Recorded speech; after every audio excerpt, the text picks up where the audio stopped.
What's up, guys? Mike's here bringing you a video to just talk about the CyberGamer Halo ASTRO Championship Series that is currently going underway. But before we begin, I want to give a big shout out to Blaze, who provided the footage here for this gameplay to use in this video. So be sure to go ahead and follow him on all his social media outlets. You can find all that in the description below. So let's get into it. I have, I believe, 6.5 minutes or so to get into this and really give a basic outline on what the Halo Championship Series is, or the Halo ASTRO Championship Series is, and why you should be competing in it if you're a Halo competitive player in the ANZ region. Now, of course, it is run by CyberGamer, and you have a similar format to what we run for our Call of Duty and Fifa formats as well, that we thought Halo might appreciate and enjoy. So far, we've had 2 competitions, and the feedback has been incredible. They seem to be, the Halo gamers really just be wanting to have an area where they can just compete. And if you are interested in competing in Halo, be sure to go ahead and check out the description, because this is the place you hopefully want to be competing at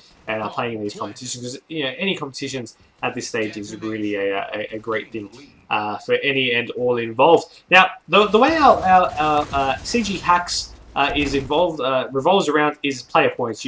At the end of every competition, you are awarded a certain amount of points based on your placement, and those are stuck to your profile. They're linked to it, and you can continue to make pickup teams or stick with your core rosters and whatnot. But any competition you participate in that you're a core player in, you receive points for your placement. They have a multiple different ways to do this. You can have either your ladders, you can have midway competitions, free-to-play one-day competitions, or leagues. Now, going into a little bit of a rundown of each. For ladders, you have a 3-month period of regular season play. You have 2 months of regular season play, then you have your last month as finals, where teams compete off in a bracket and compete and you knock each other out until they reach that final, that one champion for that season. Now, next is our midweek competitions, which are run on every second Thursday, starting at 7 PM, Australian Eastern Daylight Time.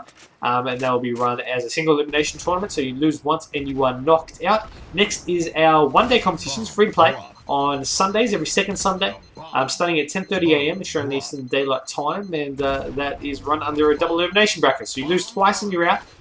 Once again, so far we have had 7 teams compete in each. Our single elimination tournament was on the Thursday that just passed, and it really ran very, very well. Best of 3s is the format until the grand final, which is a best of 5 for the double eliminations, the Sunday ODCs.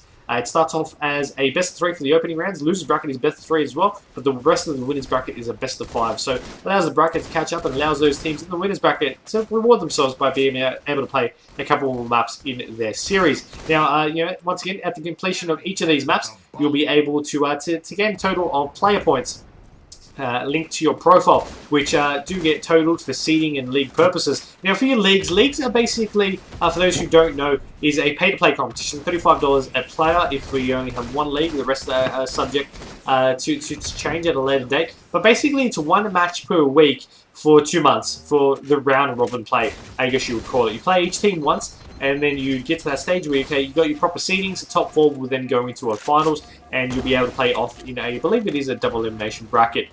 From there, and you'll be able to just be able to play for those major prizes that are online. As I mentioned, you have $35 per player plus the CyberGamer injection, and the team at the end of that will really get the maximum amount of player points. Player points are awarded based off your placement, so the higher placement, the higher the player points you will receive. Playing the majority of competitions that you can really will increase your total player points and allow you access into our invite-only competitions. Our leagues, for example, are based off the call for players collective total of player points. So if you want to make those leagues, you really want to be hoping to get a high amount of player points to be able to be eligible for those. But overall, in terms of prizes, once again, our leagues will have those prizes in store. Our one-day competitions will also have prizes if we reach 24 teams or more. A $200 prize injection will be there if we reach 24 teams. So it will also go to winner takes all, so it'll go straight to first place, $50 each if you only have 4 players, but 200 collective.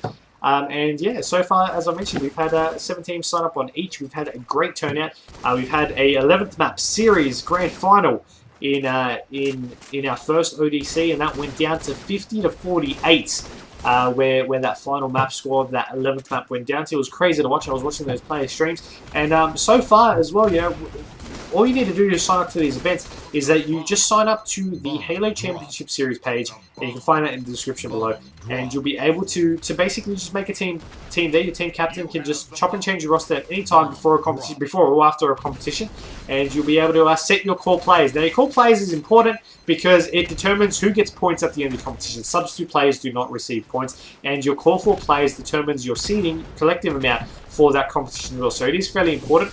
But basically, you can chop and change your roster, as I mentioned, and this allows real flexibility for those teams and for pickup teams as well. If you really don't, if your team can't play that weekend, you want to play anyway, you make a pickup team, you sign up to those. Once you make your team, however, what you need to do to sign up to the event is to go to the respective registration thread and make a post saying that you will be competing in that thread. Now, I'll link an example of hopefully, I believe tomorrow, from when this video is posted, competition will be live, and you know, you'll be able to sign up using that format. Once you've made that post, as long as you have 4 eligible players on your team, you'll be included into the bracket for game day, where you can then check out the game day thread and be able to go from there. Once again, I hope this has just been a little bit of a basic outline here. If you have any questions, please feel free to post in the comments below or tweet at CGXboxAU, and we'll get a reply to you. We'll help you out. We definitely want to help you if you have any questions or concerns. We're all ears, and we really just want to make the Halo community feel welcome to one of the formats that we have been to our universal format, I guess, for CyberGamer Xbox. But I think that basically wraps up the time here I have for this video. Once again, shout out to Blaze for providing the gameplay. But until next time, I'm Meister, and we'll catch you next time.